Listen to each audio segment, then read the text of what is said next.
You know what's never been done before? Beating hardcore Minecraft when the world doesn't exist. This is a problem. No blocks to mine, no lava to make obsidian, and no end portal. But at least I get something to stand on. So I managed to spawn the bonus chest, and now I have to find a way to defeat the Ender Dragon with... not a lot of stuff. Now, if we want to progress, we need thousands of blocks. There's just one problem. There's literally nothing here. I'm standing on one chest in the sky. So, to get some resources, we need to rip them out of the corpses of dead mobs and then turn them into blocks. To do that, we need to build a mob farm, but there's an issue. The game starts us at Y level 60, so mobs don't spawn very much up here. But if we can find a way to get to Y level 0, mobs will spawn a lot more frequently, giving us access to more materials. To do that, we need to bridge downwards. And there's only one way to do that. Well, technically there is another, but let's not do it that way. To bridge downwards, we need to collect some of our supplies, then make some trapdoors and some slabs, then build out, and... all right, now we hop down here, close this, squeeze under, try not to fall down to our certain death, and get this trapdoor back. Okay, now we turn around, place it, and if we look at the block just right, we got one block down. Just 60 more to go. Now, there's another important reason we need to get to Y level 0, the demon fish. Since we can't sleep, phantoms will spawn on day 4. And I don't know about you, but when the only thing standing between your toes and certain death is half a block, and a flying demon fish is trying to knock you off, I would do anything to prevent it from spawning. And since phantoms can't spawn at Y level 0, we go in there. And now that we're at the bottom, we need to focus on our first goal, getting food. You see, I'm playing in hardcore, so if I run out of hunger, I die. And to solve that problem, we have the Mob Grinder 10,000. This thing may or may not be the death of me. Ooh, I'm a coming. In a minute. Where is it? Oh, there it is. One bone. Let's go! Now just like 8,000 more. After a bit of a redesign, I think we have a better thing box mob container going. Now that a couple mobs had loaded into the box, it was time to test it.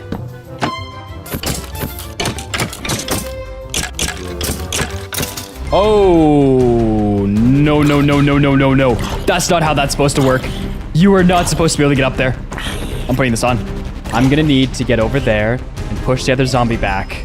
Oh, there he is. And there he goes. If you're wondering why I'm a god at fighting, it's because I'm training for my civilization event. You can join the Discord below if you want to participate in it. After a while, this will solve our food problem since we can eat rotten flesh, which means we need to start on our first big goal, getting villagers. Now you might be wondering how you get villagers from nothing since nothing is what we have, but the first step is going to be getting a stack of blocks. To get blocks, we need to turn bones into bone meal and then make bone blocks. But we have an issue. With our current mob farm design, it would take something like 90 hours to get enough. And I have a life, so that was a lie. So to speed things up, we're gonna manipulate the game's mechanics. By turning on chunk boundaries, we can see where the two chunks split. By building half the mob farm in one chunk and the other half in another, we can increase the mob spawning rate since the calculations are done by blocks and by chunks, and then by chicken! There's life! Oh, there's a zombie boy riding him. I want him. Okay. Oh, don't walk in front of the... don't punch the chicken. Barry. I'm naming him Barry. Oh, almost hit Barry. Barry, you have some real skinny legs there, bud. Holy, how is that holding you up? Now don't move, Barry. Oh, he's looking at me. I can see you. I'm coming to save you, Barry. Just give me like 3 minutes. Okay, so one thing left to deal with. Oh, Barry. It's not gonna hit him, right? You'll be missed, Barry, by the guy who shot you. Back to the plan. Once we have 64 blocks, we can begin our second step towards getting villagers, getting emeralds. Without emeralds, we can't do anything. I've come up with a way to get them from nothing. Well, technically from something, but also from nothing. You'll see. All right, I think if we mine up these blocks and then turn the bones into bone meal and make the rest, we can get 64. So.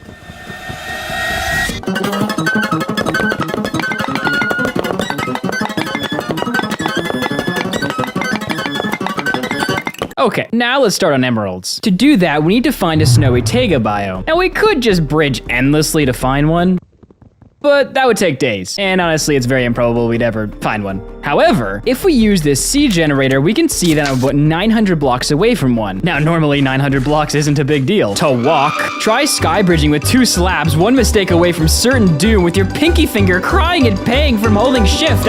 Just gonna cut this off in post-editing. Now, you may be wondering, how does getting to a snowy taiga biome get us emeralds? In fact, how does any of this even lead to the Ender Dragon? Well, let's talk emeralds. There are only a few ways to obtain them in Minecraft. We could try killing pillagers, but that probably wouldn't turn out too good on a 10x10 platform. Trading with villagers, except can't get those without emeralds. Mining, not gonna go over why that doesn't work. Or foxes. That one might just work. Now, generally they can only spawn on grass, which we have none of. However, the snowy variant can spawn on snow. The snowy fox has a 20% chance of spawning with something in its mouth and a 5% chance that that item is an emerald. So if we can get to a snowy taiga and make some sort of platform for snow to collect on, we might just be able to get some foxes to spawn and potentially get some emeralds. That, or none of this will work and I'll have to scrap the video and then I'll have to think of something else to do and I'll wasted like two weeks of my time. Ooh, a fox. Oh man, they look so cute. Oh, it's a family. I see something in that guy's mouth. Oh, that could be an emerald. Wheat! Stupid wheat, never giving me an emerald. 2 for 2. There's gotta be a better way to do this. There was not.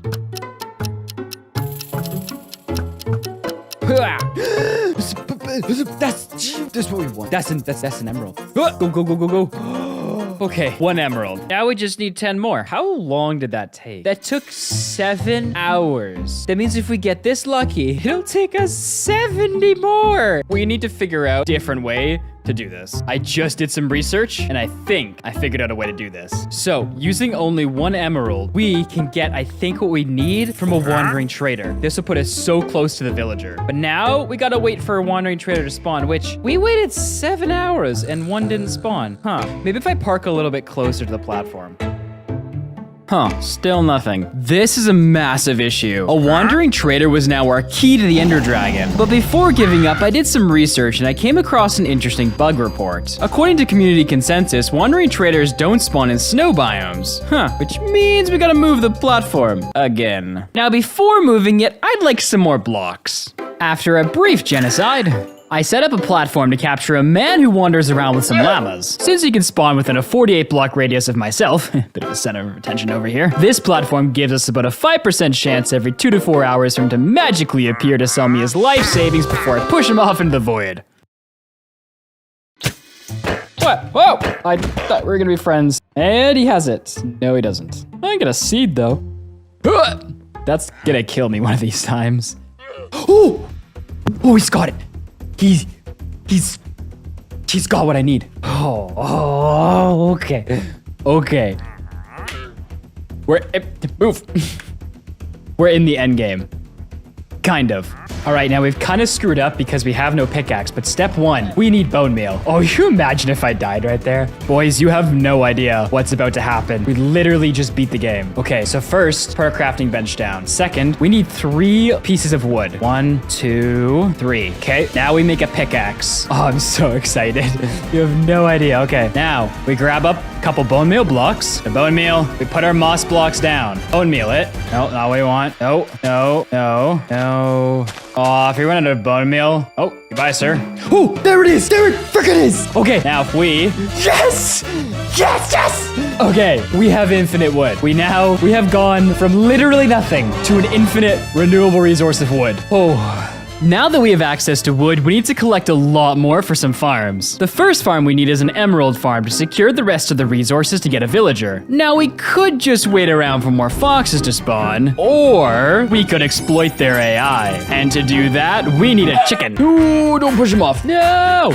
That is not a predicament you want to be in. Captured a chicken. And now let's use him as live bait. To maximize the emeralds we get, we need to divide the primitive farm into 3 parts. 2 spawning chambers and 1 holding chamber. The first 2 platforms are the spawning platforms and they're in separate chunks. Then the pit is in the 3rd chunk. Then we'll hover the chicken over the pit with its cute little toes exposed for the foxes to nibble. When the foxes spawn, they'll be drawn over to the chicken. Thinking the trapdoor is a full block, it'll try and walk on it. Then it'll fall into the hole. Because the fox is in a new chunk, the game will seek to respawn more foxes eventually in the old chunks. All right, now it's time to see how many emeralds we have. 1 fox relocation later. All right, so we got 3, and we need 2 more before we can get to the real good stage. You know, I'm starting to not feel guilty about this anymore. I think I've lost my conscience. Oh, there's just a baby left. Oh, he's so cute. You know what? We're keeping one in remembrance of all the dead ones. I'm so sorry. I built him a little throne. I'll put him right here. Come here. Come on. No, onto the platform. All hail Sebastian. Look at me. All hail King Sebastian. King of all the foxes that I killed. Moving on. Now that we've torn the emeralds off of the corpses of some foxes, it's time to get the final pieces before we get a villager. Iron and an oak sapling. To get iron, we need to construct a mob grinder to get zombies. Since zombies have a 2.5% chance to drop iron, this is our only way to get it. However, to funnel all the mobs through the mob grinder, generally we would use water. But since we don't have any, we're gonna use our brains. And by brains, I mean Google. Similar to our fox farm, we'll utilize trapdoors as false blocks. But because we're placing slabs everywhere, the mobs will constantly seek to pathfind out of the area and will eventually fall into the hole layer by layer until they fall into my blade. I just realized this is a wooden sword. It doesn't really have a blade. Huh. Fall on my stick. No, not that one either. All right, she's finished. Now we just need to... We'll just wait a minute before we go down there. Oh no, they're sieging. Oh no! Oh, okay, I'm under attack from all sides. This might have been a poor idea. I might be regretting this. Just gonna chill over here and hope that I don't die. Oh no! Stay back, stay back. Oh, he brought a friend. Yeah, that's right. Can't hit me, too fast for you. If you think you got fighting skills like this, you can hop into my Discord and face me in my civilization event. Yeah, look at that string. Oh no! Sebastian! Sebastian is surrounded! I would save you, but then I would die. So just don't die, Sebastian. Don't attack anybody. So we're gonna do 2 things at once. While we're waiting for the trader, we're gonna get all the loot we can from these guys. And then every trader that comes, hopefully one of them will have what we need.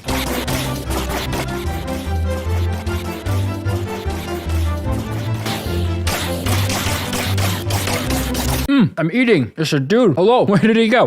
Where is he? You have nothing of usefulness, sir.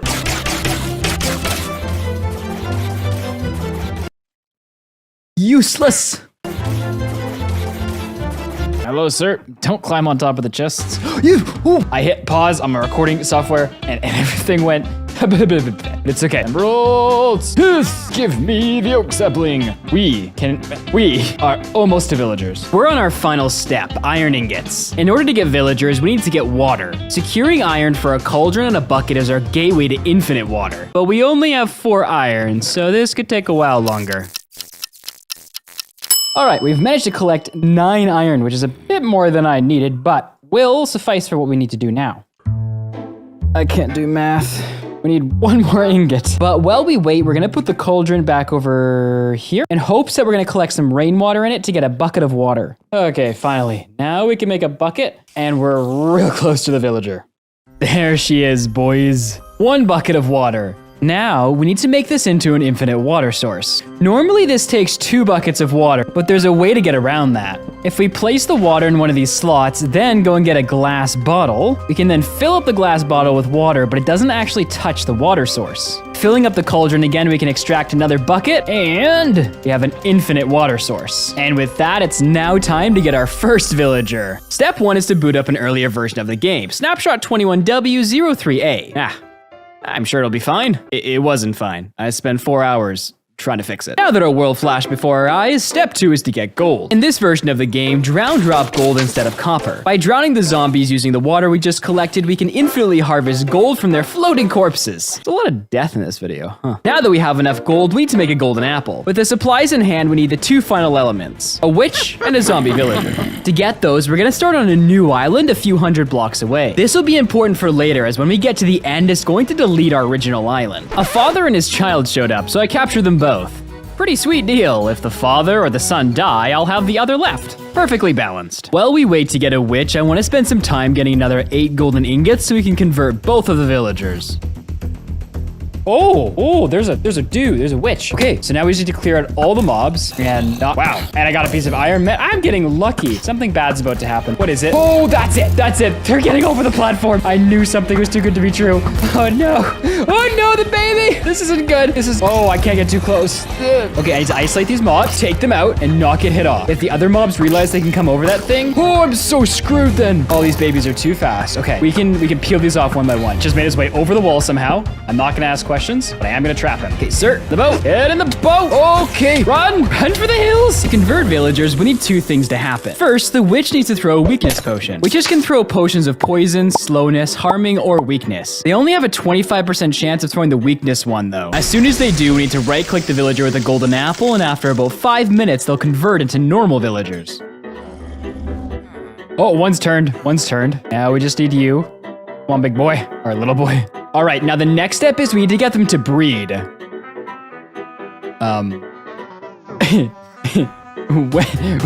When that one grows up, we're waiting for it to grow up, okay? The villagers acquired, it was time to move all my stuff over to the new island and begin stage 2, getting to the nether to acquire blaze rods for the end. Now, the nether imposes a brand new problem. It's impossible to get to. No, I'm serious. Did you forget we were in the sky with literally nothing? So I did what any sane human would do. I grabbed the cinnamon bun and started Googling. I found out that obsidian, the key element to a nether portal, is obtained by adding water and lava together. Huh. Interesting. I looked for bugs, but the only thing I found was an ant crawling across my big toe. Out of ideas, I went to the forums and communities who claim to be experts on bugs and glitches. Maybe there was a way to dimension hop without a portal. Full of enthusiasm and high on sugar, I sent the message. After all, these were the same people that helped me build a cannon to shoot the warden 1,200 blocks and who invented some of the most complicated redstone. Really? Really, Dylan? Shut up, Floppy. Losing hope and having finished my cinnamon bun, I was ready to give up. But that's when it hit me. Ow, microphone, straight to the forehead. But after that, it came to me. I had figured it out. I also had a small bump on my forehead. Step 1 for getting access to the nether is moving everything to the new base and getting a trading hall set up. Oh no, did he die? Why can't I keep anything good? Why? Why do all my pets die? Oh, in here? Oh, why? There's no chicken. Why did you guys come in here? Okay, well, none of you are Sebastian. Maybe I can get a replacement. They'll never see it in the— Sebastian! What has happened? Oh no! Okay, way to save Sebastian. Okay, this should work. Operation Save Sebastian. How long has he been dangling like that for? Oh no! All right. Boom. Is Sebastian alive? Sebastian, you made it. Here I come. Oh, that was almost bad. You will not become a Barry 3.0. Ah, we're good. Crisis averted. After getting Sebastian to safety, I got all my supplies and transferred them into the chests at my new base. You have still not grown up. Okay, we'll keep mining trees. Oh, apple. Oh, they've grown up. Okay, it's time for them to breed. Now we bone meal a bunch of potatoes. Okay, so we place the beds in the middle here, and if we give them a bunch of potatoes, theory they should begin breeding. This has gotta be the weirdest child-making process I've ever seen. They're just staring into each other's eyes so deeply. Breed! Whoa, things are getting spicy over there. Just gonna turn the other way. Now to get ready for the nether, we could just wait for a few iron golems to spawn near the villagers, get some more iron, make a full set of iron armor, head back to our original base, get some of the drown to drop some gold, chop down some trees and make some golden apples, or, hear me out, I could spend 6 hours chopping down trees, build a drown farm that starts on my island, and then touches the sky, build an automatic fisher, and spend 12 hours fishing, cause more inbreeding with the villagers. Oh. He's offering me a rose. Trade fish with the villagers, cook my food in a campfire, build a wandering trader farm to collect every resource we want, AFK for 8 hours, get all the supplies we want from wandering traders, build a sugarcane farm, trade with more villagers, build an iron golem farm to get infinite iron, trap the villagers in a... What? Where did he go? Trap the villagers in a 1x1 slot to trade with them easier, make a full set of armor, make golden apples, buy diamond tools, get enchanted books, and max out a trident. And now we break the game. I just threw my trident into the void. And now we need to get to the nether. This is the easier of the 2 dimensions. The end has no snapshot where a bug exists to get there. So that one's gonna be a lot more difficult, but there is one for the nether. And to pull it off, we need to go to the moon. Seriously. You see, in April of 2023, Mojang released the Vote update, an April Fool's update where they added the moon, and we need one crucial thing from it. By entering into the game, you're greeted with voting options. We need one specific option called Bouncy Castle. Once we vote for it, a timer ticks and eventually it'll lock in. Then we make a slime block and bounce to the moon. So every time we bounce, we double the height of our previous bounce. Eventually, we should end up on the moon. Oh! We are no longer in Kansas anymore, boys. Okay. Now we just have to fall like 1,000 blocks. And here we are. We are on the moon. In order to not die, we need to eat... Is that a floating cow? We need to eat the ground, which will give us oxygen and food. Oh, there it is. That's what I was looking for. Okay, now we only have one shot at getting what we need from it. Once we step on this pressure plate, we have about 4 seconds to get what we need. Can't mess it up. Boom, boom. Yes, yes, we got it. Okay, so we just need one more thing from this structure. And there it is. All right, now we got to get back to Earth. To get back, we need to murder some moon cows and turn glass bottles into air. Then we just inflate a cow. Who coded this thing? Oh, I've always wanted to do this. Nope, going down. We need to get back to Earth. All right, attempt number 2. Gotta fill this. Oh, okay, come on, big boy. You can do it. No, yes, maybe? He's deflated, but we're still, is he gonna come back to my, do I get a moon cow? Oh, I hope I get a moon cow. Oh! He just mystified into mist. Oh, I guess I will not be getting a moon cow. Oh, please don't die. Back on the island, we have the biggest task ahead, getting to the end. There's no snapshot we can go back to do this. So rather than thinking of Minecraft's history, I decided to look at its current state. There had to be something, and that's when I came across dungeon forcing. Dungeon forcing isn't intended to be used to get end portals, but in its design, we can exploit a feature that'll get us to the end. However, it's not just as simple as changing versions. We need to get far more advanced. To begin, we need infinite lava. To do this, we make a cobblestone generator. Then, using the stone, we create a dripstone farm. The dripstone will slowly drip the liquid block above it into a cauldron, eventually creating a whole new bucket from nothing. Once we have enough lava, we can make obsidian and get to the nether. Using the cobblestone we mine, we can make a blast furnace and finally trade for all the coveted diamond armor. To begin dungeon forcing, we need book and quills. To get them, I'm gonna fish while a cauldron collects lava, slowly expanding it over time. There we go, we've gotten our first book and quill. Now, before we continue dungeon forcing, we need to go to the nether and secure blaze rods.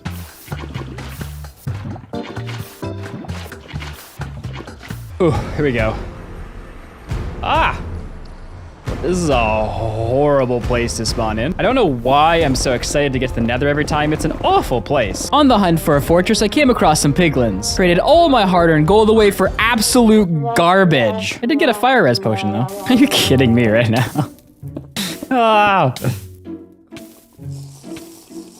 What are the chances I accidentally hit that piglin? And everyone gets upset at me. Ow, ow. Oh, it's highly probable. I would like to repeat, it is highly probable. Oh, stay back. If there's nothing back here. Take a stand here. If I can annihilate them all in the fortress, they shouldn't alert anybody else. Nothing happened in here. Nothing happened. There's no evidence. All right, 10 should be enough. Now we need to get back home. Now we have a little bit of an issue. To begin dungeon forcing, we need tens of thousands of books and quills. There's just one little problem with it. They require feathers. And aside of Barry 1.0, oh, Barry! It's not gonna hit him, right? We have no access to chickens. And although I could try my luck with a Berry 3.0, that is not a predicament you want to be in. I think we need a better solution. So, if we want more chickens, we're gonna need a giant grass patch for them to spawn on. There's just 2 problems with that. We need dirt, and we need grass. Now, to get dirt, we can use moss blocks we've been saving from the start. By placing it next to stone and bone mealing it, it converts the stone into moss blocks. Harvesting a lot of it, we can then use spruce saplings we got from the wandering trader, bone meal a tree which converts the moss into podzol, then mine up the dirt. Now, once again, you may be wondering, we're in Skyblock, so getting grass blocks is impossible. Nobody's ever been able to do it before, so why do I, a mid-YouTuber at best, think the moon? I got it from the moon. All right, so if we grab one of these grass blocks and we just plop it down in the middle, it should spread to all the others, and then eventually passive mobs will spawn on it. Now we're gonna need a place to hold all the animals after, so I think I'll put it right here. And with my magic fish, oh, there's a skeleton. Arrived on my island. Get off my island, I will beat you with a shovel. He fell and died at the same time. Oh, my head. Now we'll add each of the pens. It's missing something. Ha, Sebastian. king of the... 1 second. All right, come on, big boy. Let's get you into the cage.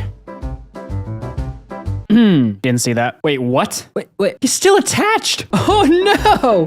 How do we get him up? Oh no! Okay, we need water. Okay. What the heck? All right, wait, is he still here? If I put water on him, is that gonna drown him or is he gonna... Wait, where is he? Get him into the water, take the lead off. Come on, if I do this. Okay, oh no! Oh no! Oh, he caught himself! He's the survivor! Okay, he's the dead sheep.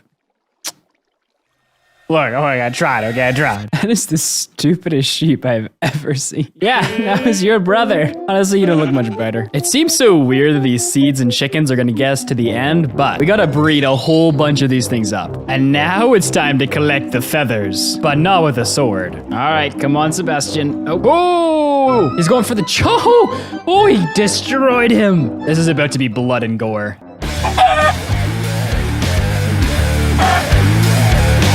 Did good work, Sebastian. All right, now. What are you? Oh, you have an egg in your mouth. You're eating the unborn. You're a savage. All right, now using our villager trading system, trade him emeralds for bookshelves, and we can break apart the bookshelves to get books. Then we can use the squid we got from fishing, and we can make a ton of book and quills. If we use these farms a few times, it'll be enough to make all 800 of these books. The intellects among you were probably wondering how book and quills would get us to the end. The rest of you are probably 9-year-olds with the attention span of a goldfish and got too distracted by Sebastian eating the chicken babies to even remember we were going to the end. For dungeon forcing to work, we need to not only break Minecraft's code, but Java's as well. You see, if we take a book and quill, fill all 100 pages with characters, then put it in a chest, the game looks at what's in the chest and what's in the book. This causes a little bit of a memory spike since the book has a lot of characters. But if we put tens of thousands of these books in one single chunk, when the game tries to load the chunk the books are in, it causes Java to overload. This causes chunk corruption and respawns the chunk and resets all the data in it, deleting the books and reverting back to the original chunk. So if we can find the chunk where the end portal would have been in, we can potentially corrupt the chunk to revert back to its original state and get the end portal. That, or I just learned a bunch of useless crap. At this point, I was dedicated. I'd be the first ever Skyblock player to get to the end on a blank map. Holding down the B key, I binged Naruto while filling up books, feeling like a ninja. I've discovered an amazing strategy. If I just lean on the B key, then all I have to do is hit the arrow every once in a while. Problem is, I keep not looking because I'm watching TV, and then I just sit on the page for like 3 minutes. All right, the next book is done. Now, how many do we have? Okay, I did not think this through. We got a big issue. It's gonna take like tens of thousands of written books to corrupt a chunk. And at this pace, it's gonna take like 120 real life days. What? To fill up enough books. Not that I don't want to do that, but I have a regular upload schedule, so... Okay, well, I'm doing more research here to see if there's any faster way to maybe fill up books. Well, that was a dead end. So I'm trying to figure out if maybe there's another way to get to the end. I've been reading bug reports for like 3 hours. I need a break. Oh, it's so cute looking. Oh, he wants a cookie. Give him a cookie. I swear, I just read more than I did in my entire high school career. But I got nothing. There's no way to do this. Item shadowing? What's item shadowing?